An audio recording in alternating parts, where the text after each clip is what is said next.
Residents on Clinton Avenue saw a heavy police presence overnight as authorities searched for a man that they thought may have been in the area. Good afternoon and thanks for watching Time Warner Cable News. I'm Barry Wygel. We hope you're enjoying your Independence Day, however you may be celebrating. There's plenty of holiday activities happening all across the area. Flags on New York government buildings are flying at half-staff today to honor the victims of last week's mass shooting at a military recruitment base in Chattanooga. The state wage board meets in New York City today, and members are expected to recommend a raise for fast food workers. Pope Francis is preparing for his visit to the U.S. in the fall, but a feud between local places of worship is the reason he won't be stopping in the capital region.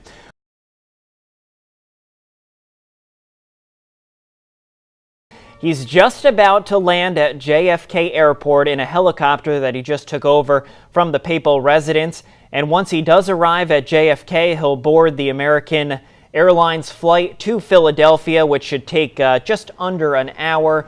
And then, of course, he has a very big day ahead of him once he gets to Philadelphia. And, of course, he's had a big week already here in the U.S., first in Washington, D.C., with the official welcome ceremony by President Obama, then addressing the joint session of Congress, becoming the first pope ever to do so.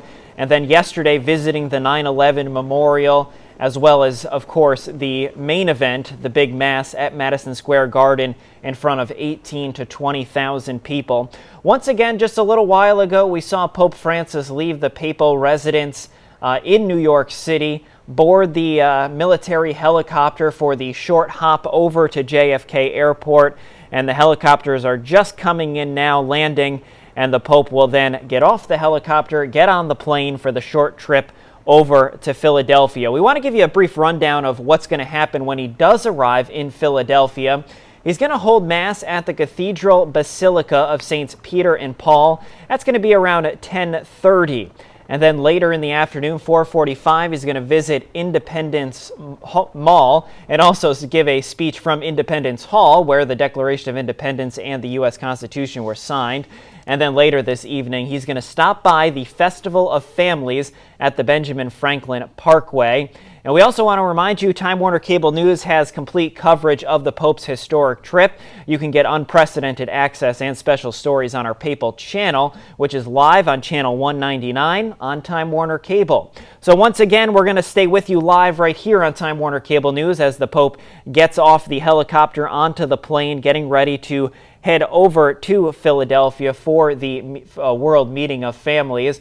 Now, this was a big event scheduled whether the Pope was coming or not, and there's actually expected to be millions, more than 1 million people in Philadelphia for the papal visit. Again, you're watching the helicopters coming in, and one of them carrying the pontiff as he lands, and the rest of his support staff is standing by at JFK to get on board the plane with him as they head over to Philadelphia Airport. This Pope already making history here in the United States, becoming the 4th Pope ever to visit the United States. We've had 5 papal visits in our time as a country, and Pope Francis became the first ever to address Congress the other day, the joint session of Congress, praising them for their work on climate change and trying to really inspire them to continue working hard and working together to fix the problems of the country.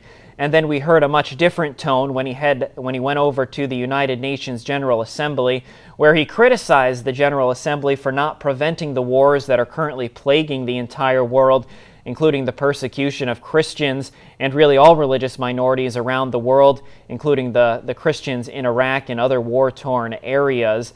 And the Pope is not known for holding words back, and he certainly didn't do so, and either address to either Congress or the General Assembly of the United Nations. And also during his time in New York City, he spent just about 40 hours in the city.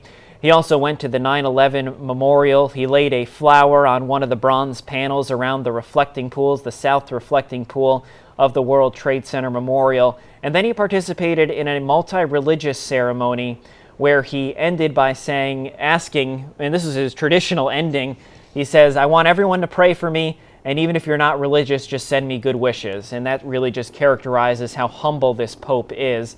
And that's another thing we heard at the end of his major mass last night at Madison Square Garden in front of 18 to 20,000 people. And that was really considered the main event. But again, another big main event of this trip is the World Meeting of Families in Philadelphia, and that's where the Pope will be headed to shortly. He's going to head there on the American Airlines flight that we keep seeing pictures of here as the helicopters come in to land. It'll be a short hop, just about under an hour for him to get over. He'll get a pretty direct routing over to Philadelphia by air traffic control, and then he'll disembark from there and head right over where the city of brotherly love is already well prepared for him. I saw some pictures on social media earlier. They already have the red carpet and the stairs in place. So as soon as that plane lands, they'll be ready to welcome the Pope. And we've seen from our reporters on the ground in Philadelphia just how many people have come out already in Philadelphia, some lining up as early as yesterday just for a chance to see this Pope. And it really is a life-changing experience for anyone who sees the Pope in person, and even for us watching here at home. It's really been an amazing experience to watch the Pope as he travels across the 3 cities of the United States during his trip here. And he'll be getting ready to head back home Sunday afternoon after the World Meeting of Families. He'll be heading back home Sunday. So we believe that's the helicopter right there that's carrying Pope Francis. It's one of the helicopters, same type that usually carries President Obama, commonly referred to Marine One when the president is on board. No special call sign when the Pope's on board. But you can also see there the large crowd just at JFK Airport, even just a chance to see the Pope from afar right there. You can see just the crowds that this Pope has brought out to each and every event, each and every stop that he's made while in the United States has just drawn maximum crowds, as many people as can fit in any of these locations. That's what he'll bring out. And he's been exceptionally great about going up to the crowds, making a special effort to get in touch with the people that have come out to say hello to him. And I'm sure much to the chagrin of his security people, he's not one to follow the script. Even last night at Madison Square Garden, when he came into Mass, he came in on a golf cart type thing. And then before Mass had even started, he went around and shook hands. He blessed some people. He sought out people with special needs and went up to them and gave them a special blessing. And that's another thing we saw when he first arrived in New York City. He sought out Governor Cuomo and gave Sandra Lee a blessing, who recently battled breast cancer. And that's just what this Pope does, is he goes out of his way to connect with the people who just feel so connected to him.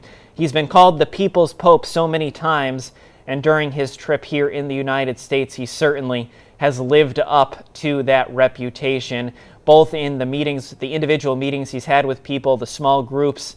We've saw someone in the Hudson Valley, had a special Catholic high school student, had a chance to actually go up and meet the Pope in a kind of backstage pass, and we saw some pictures of that meeting. And even in the large group settings, everyone in the audience just feels connected to this Pope, probably in a way that many people haven't felt in their entire lifetimes. Once again, you're looking live at JFK Airport, where we believe that is the helicopter carrying the Pope. There was 2 of them in the formation. But we believe that's the one with the Pope. It looks like it's about to touch down right on the tarmac at JFK, and then the Pope will get on his American Airlines flight to Philadelphia. You can see the people there getting excited, waving the flag of the Vatican. Many people with their smartphones up, getting ready to capture this moment. But it's certainly something, even if they don't get a picture, it's something that they're sure to never forget, being this up close to the Pope, even if he is halfway across the tarmac there. So again, the helicopter there just about touching down, the wheels there touching down.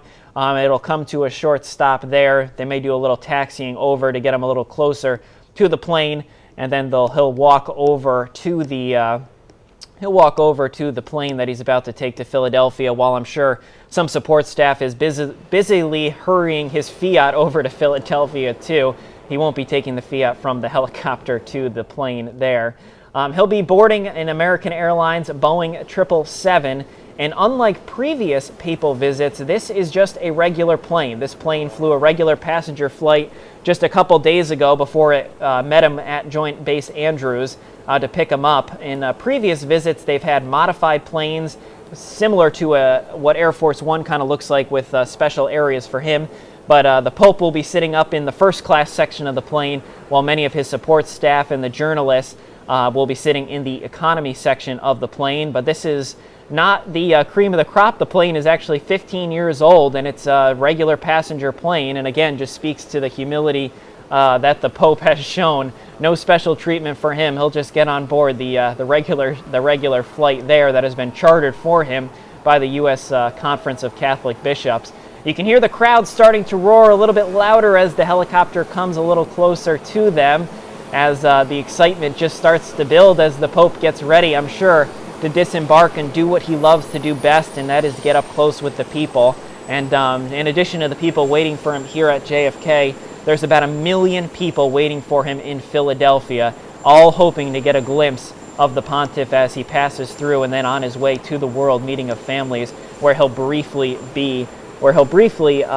stop by tonight. And I want to give you again a rundown of what the Pope will be doing when he arrives in Philadelphia. At first things first, he's going to hold Mass at the Cathedral Basilica of Saints Peter and Paul, and that's going to be around 10:30, and we'll of course have that live on our Papal Visit channel, channel 199, after which he's going to head over to the very historic Independence Mall, which is home to Independence Hall, where our nation was born, the Declaration of Independence signed, the U.S. Constitution was adopted, and that's where the Pope will also give some remarks there. And then later this evening, the headline event, he'll be stopping by the Festival of Families at the Benjamin Franklin Parkway. And again, all of those events will be live on our Papal Visit channel 199, and of course we'll bring you the major events here as well on Time Warner Cable News. And I think you might actually be able to see the Pope through the window right there in the white vestments that he traditionally wears. I'm sure he's eager to get off the helicopter, maybe come over to that crowd right there for just a minute. But he is already, he's got a tight schedule. He's got a busy day ahead of him, as we just lined out. And he certainly has to keep on schedule, so I'm sure he won't be able to spend as much time as he wishes with the people here at JFK before he gets on his flight to Philadelphia. With full military honors here, the Pope will be disembarking from the plane traditionally flies the president as he gets off the plane. In just a second, the rotors are down, the support staff starting to come out, and we'll just have to wait, and as soon as the Pope comes off, we'll let you hear the sights and sounds of what's going on at JFK. And I'm sure as soon as we see any glimpse of the Pope, you'll hear that crowd just erupt with excitement, as we've seen this entire trip of the Pope has just been electric crowds, almost like a rock star visiting. And there he is, right there, stepping off the plane. Let's listen live.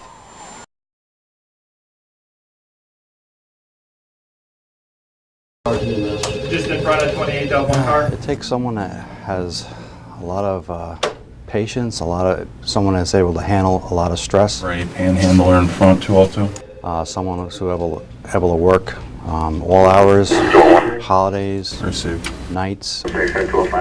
Somebody that is able to deal with a wide range of people and their emotions. City Hall, 1 male prisoner, last 272. When the media covers fires, accidents, or police scenes, the public sees scenes like this. But off camera, there's a group of people who are just as important and that the public rarely sees. I think it's important that, we get recognized as being the actual first person on the scene, because we have actual contact with the person until the police or firemen arrive. The 911 center in the city of Albany handles about 1,000 calls a day. All 3916. And call takers must get enough information to make sure the right resources head to the right location. All the same time where you might have somebody screaming or very emotional, upset about something. Could be a person injured, shot, stabbed.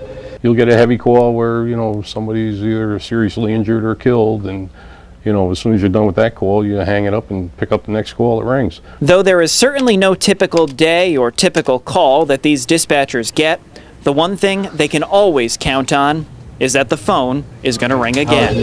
Just in front of 28 Albany car. In Albany, Barry Wygel, Time Warner Cable News.